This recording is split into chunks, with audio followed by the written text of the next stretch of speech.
Hi Anti-Society, welcome back to the Antisocial Planet, and today we are checking out chapters 54 and 55 of Tower of God Season 2, and we had so much stuff happening in the last couple of chapters with like Kun and Bam meeting, but not really meeting because Kun didn't quite connect all the dots at first, and then Foog trying to kill him, which may or may not be because Rachel wanted it, and that kind of confuses me because how important is Rachel? But I guess like in some ways she is, like not only because, I don't know, like she seems more ingrained into like the structure of the tower than I think is like necessary, but that might just be like my own cynicism getting in the way of like how I feel about her. But also she clearly has a very strong connection with Bam, not only like him caring about her and that being an important leverage for Foog, but it's also her connection to him like at the beginning, right? Like when he was by himself in that like underground cavern, the only person that was with him was Rachel. So I feel like if he is connected to this like experiment thing that we also had with Oryang,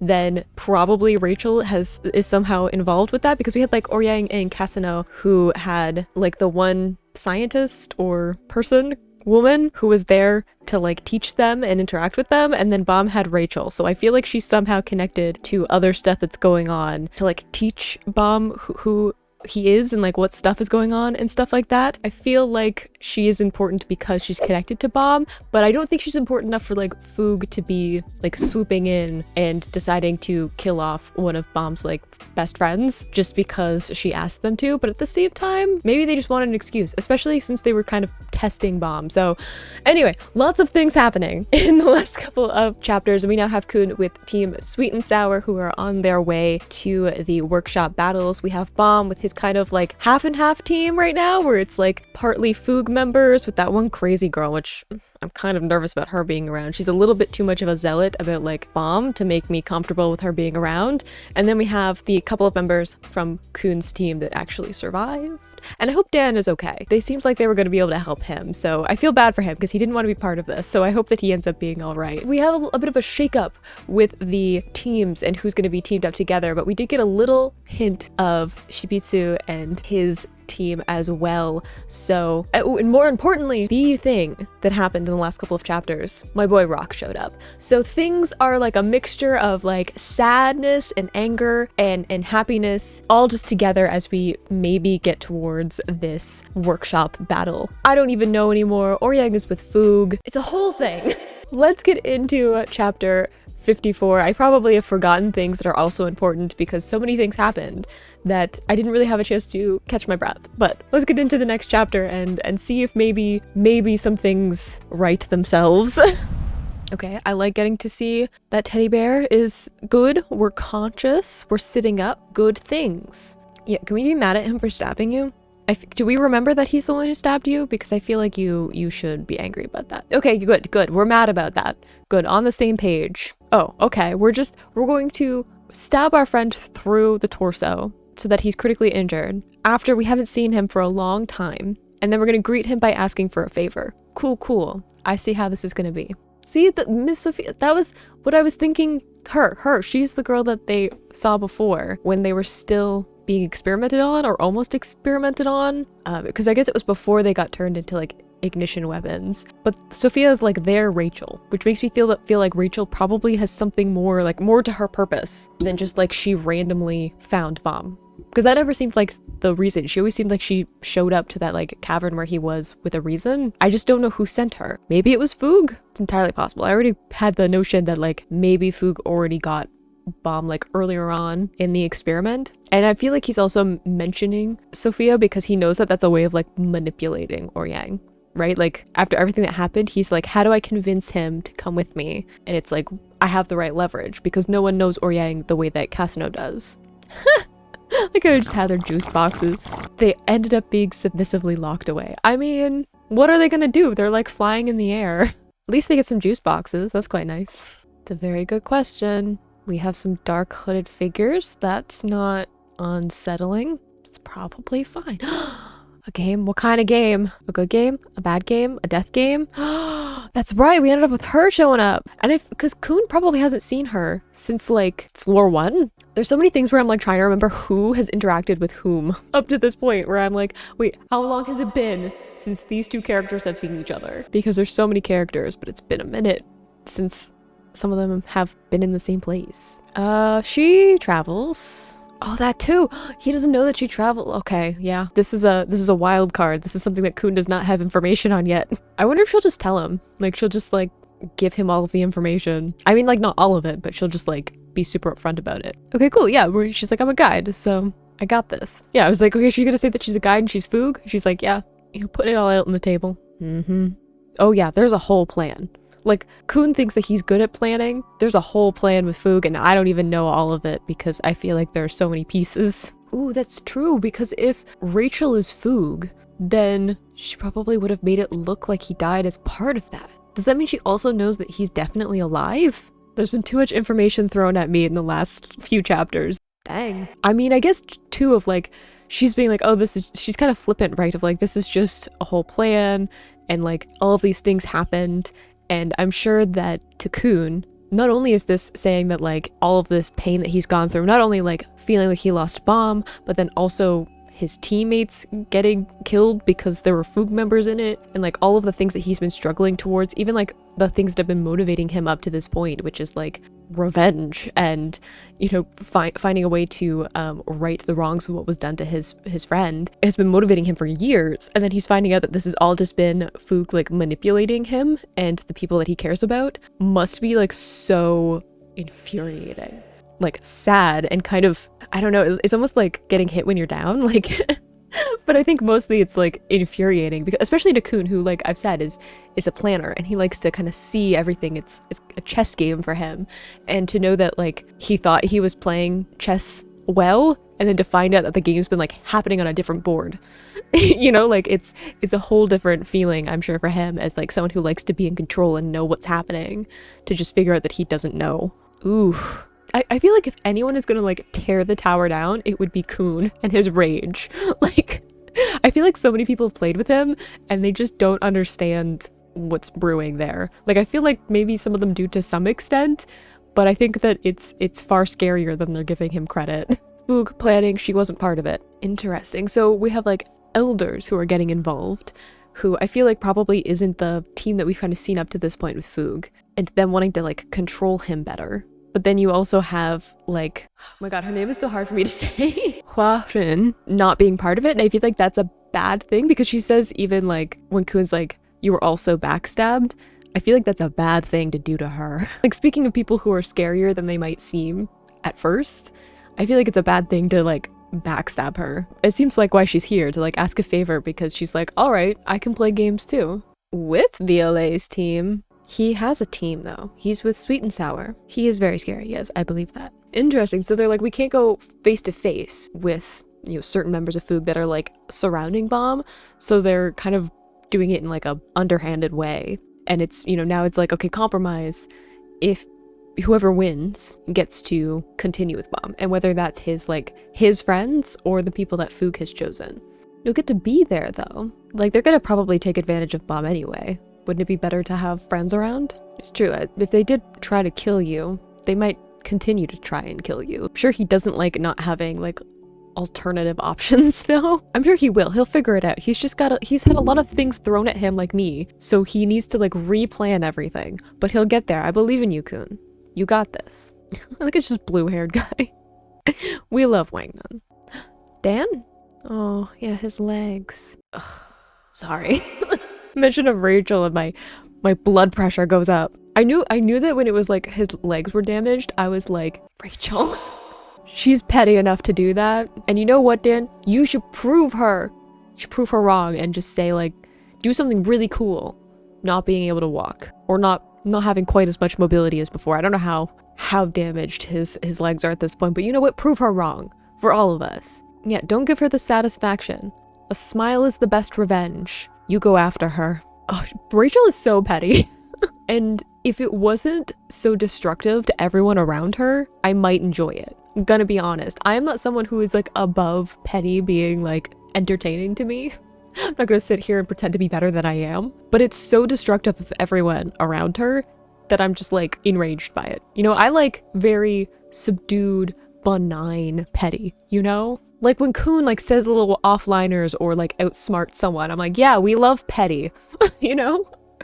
Like if he does something that's like clever but like specifically tailored to that person, I'm like, Absolutely. Even like Dan being like, I'm gonna go to that workshop battle and I'm gonna show her that I'm not miserable and that I can still do great things even though she messed up my legs. I'm like, yes, we love petty. Like, not when it ends up with people like dying or getting horrifically injured. Like, maybe we don't push our friends off of ledges into like a watery death or poison people or, you know, destroy their ability to walk normally. Maybe. Yeah, I remembered that because that was the whole thing of like a lot of the people that joined the team later had to join the team because they lost their teammates before this. And Dan was like all alone before. And I guess it's like happened again, sort of. Some of them were evil, so they didn't all die. I guess it's kind of like a switch, like he doesn't want to run away this time, like he did before.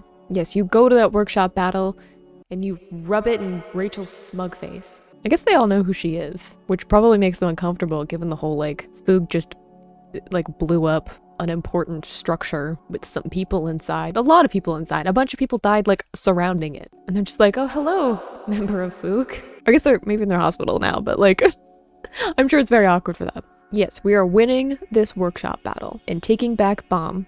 Look, he's like, I mean, Violet. Good save. I mean, they're all gonna be with you. That's their teammate. They are team Sweet and Sour. They are family now. How many members do they need? Wait, I'm like, rule head count. 8? They have a team of 8.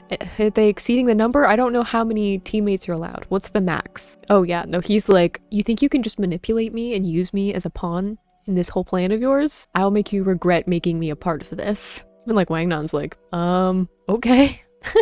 Like Okun's like 100% chance we're winning. There's no alternative. He will do anything to win though. Like he's decided that he's already won and it will happen. Interesting dynamic to have like Kun and Wangnan though. Because I feel like they have very different vibes, but like it could work though. Because Wangnan's not a really like big picture kind of person. He's like more of an like immediate reaction kind of a person. And then you have Kun who's like really big picture planning. So I feel like together they would balance each other out really well. Even like the contrast of like lots of warm tones with Wangnan and then the really cool tones with Kun is like an interesting contrast between the two of them. Are we with Mom?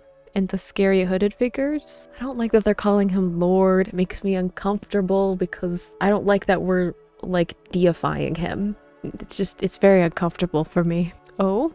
Didn't he lose his translator though? Did they get him a new one? At least he's gonna be able to play into that like quiet, mysterious, powerful type like archetype because if he doesn't have his translator then he's just gonna have to like be moody in the background. Okay, next chapter. Oh, I did not notice the huge slash in the wall. Okay, Bomb, it's a little excessive, but good to test out the needle, I guess. Oh, well, I just got that where I was like, oh, it's the thorn. But thank you. Yeah, I know sometimes the translations switch depending on, I guess, who's translating them, but also one-to-one translation doesn't exist, so. Ooh, we had another outfit change. I would like to see the fashion fully, thank you. What's the side eye for? Yes, other people worship him too. It's not just you. Definitely playing a part. We can't see his face properly. He's kind of like embodying what they expect of him, right? Because he has to, and it's like the easiest way to like manage the situation. Who's screaming? Is it Wangnan? I just assume. Yep. I like that was correct. Distant screaming. I'm like, Wangnan? We're training, I suppose. I like how he's just sat there monitoring. Ooh, test tomorrow? Like dismissed. Like he's got major teacher vibes. He is a little bit crazy, but also quite good at what he does. I love how dramatic Wangnan is. Like he can't just be like tired like Okraptor is, you know? Like he has to like drag himself into the room and announce that he is exhausted. You got this. I mean, I'd be a little bit nervous without Bomb too, because he's seen as kind of this person who can do anything, right? Even though there are limits to what he's capable of, it's probably more reassuring to have someone like Bomb on your team, especially going up against them. I feel like that would make me even more nervous. Like, just no one calls each other by their names. Blue-haired guy, Sweet and Sour, glasses. Like, I would be like that too, though. I always use nicknames for people. Are you suggesting we change the plan?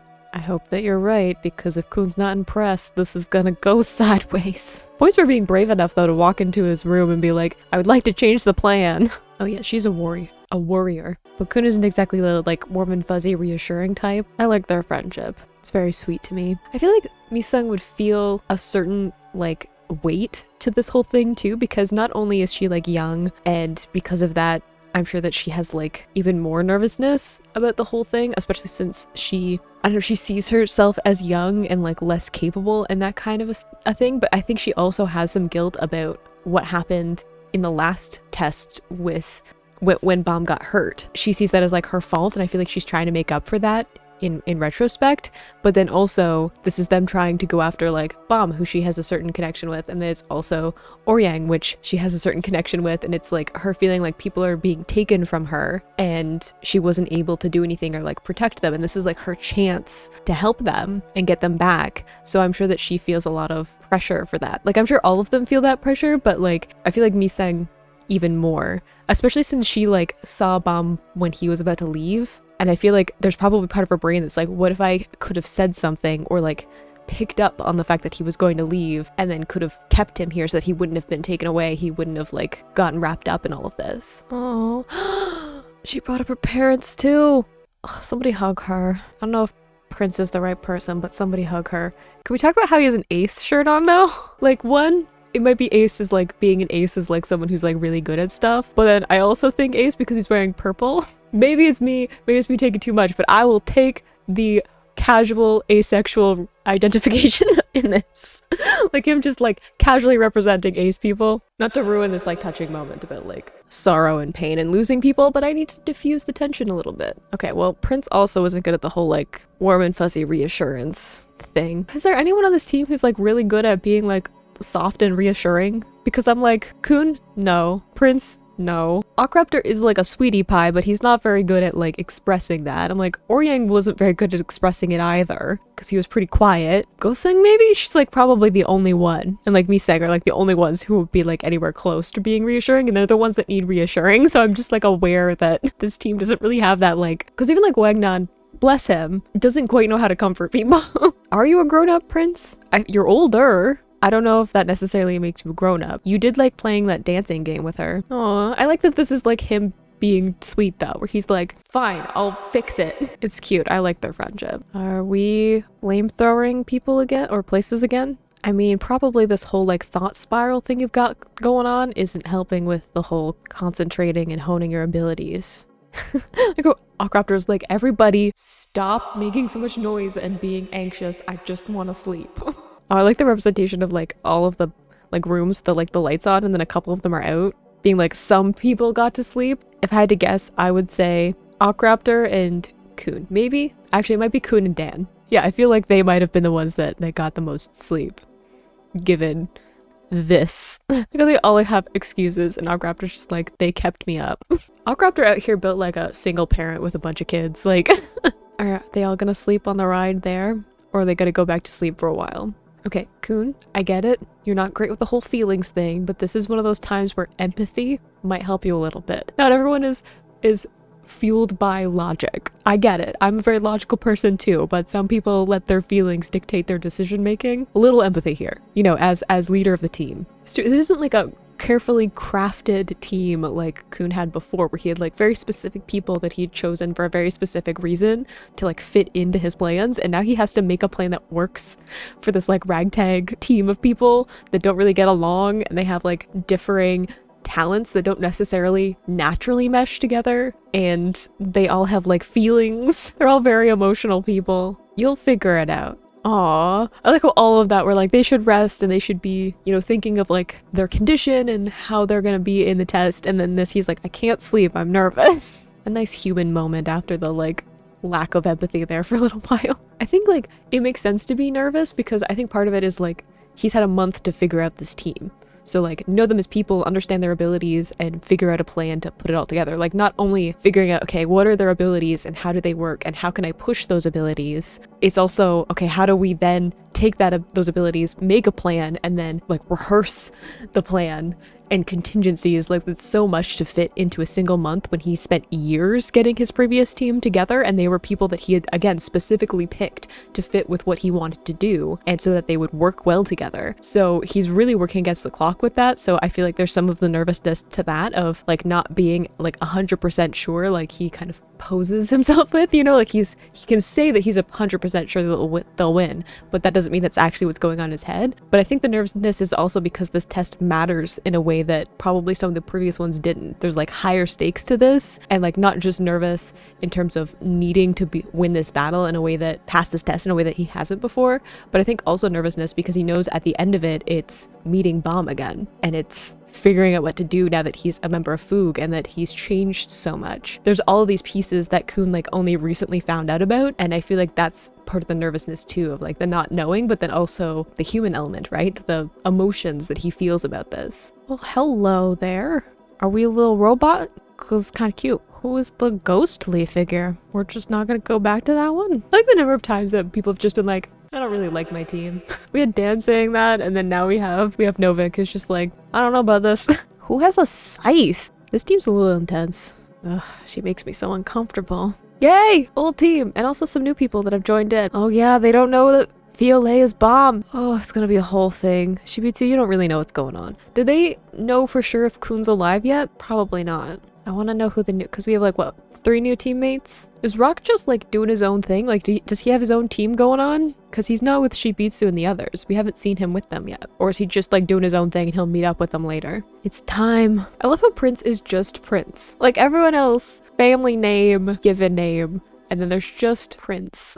Honestly, we love someone who's a diva enough to have one name. And Prince, too, out of all the names that you could pick, he's like, royalty, please. Aww. I like how they're all like, they all fell asleep together. In Dan. What a mood though. Come hither. This is very dramatic. It's starting. Oh, this is very exciting.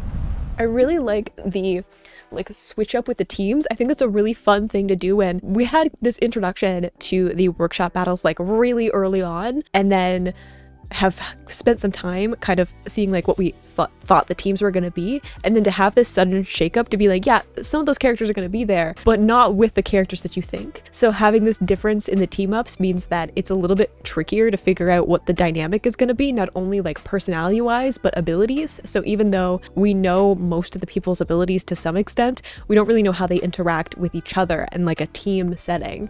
So it's really cool to think about what it's going to be like to actually see them fight in these battles. I don't really know what the battles are going to really entail yet, in terms of like, are they going to be like normal tests? Are they going to be a little bit more like, I don't know, Coliseum vibes? I don't really know what the tests are going to, the battles are going to be quite yet, but I like having that sudden shakeup and then introducing some new people. So even like Shibitsu's team having some new people, and then of course Bomb's team having some new people, so that it's still some mystery to like the abilities that we're gonna see. So really, really excited to like finally be getting into that, and with so much like baggage now. Like I was like, it's great to build like a foundation so that you have like character things to work on when the battles happen, but I was like not expecting this much character stuff going on, because there's so many layers to everything, and I love that everyone has like a specific motivation that's like personal, right? It's not just, I want to win this battle because I want to keep going up the tower, or I want this specific item, or something like that. All of the characters that we've known up to this point have a very personal reason for being in these fights, and it has nothing to do with, I want to just progress up the tower. And I love that. I love that there's that extra layer to it, because yeah, they want to continue up the tower and they want to, you know, get the items that they need to make it easier while they're going up the tower. That's like everyone's ultimate goal while they're in the tower, is to continue with the journey. But I love that there's that personal side of like wanting to reunite with someone, wanting to figure out about their past, wanting to figure out like what their abilities are and what they're capable of, wanting to get, you know, revenge, wanting, you know, there's so many layers to why these people are doing what they're doing, and some of it's still kind of a mystery, but I love that. I love that there's so much more behind just battles, because I said before, like when you just have like fights back to back, it can get really tiring really quickly. So having the character part of it that motivates them is so important to actually have it matter. So I love that we have all of that built up to this point and are getting to see what's gonna happen when the battles actually start. So I feel like I'm still hyped like I was before for the workshop battles, but it's like a completely different thing. There's like this apprehension after all of the things that have happened in the last handful of chapters that I'm just like, there's gonna be so much weight to everything that's going on that I'm just like, I don't know if I'm ready. But you can click this playlist to go and see my previous reactions, or you can subscribe so that next time I post a Tower of God reaction, and I will see you in the next video. Bye!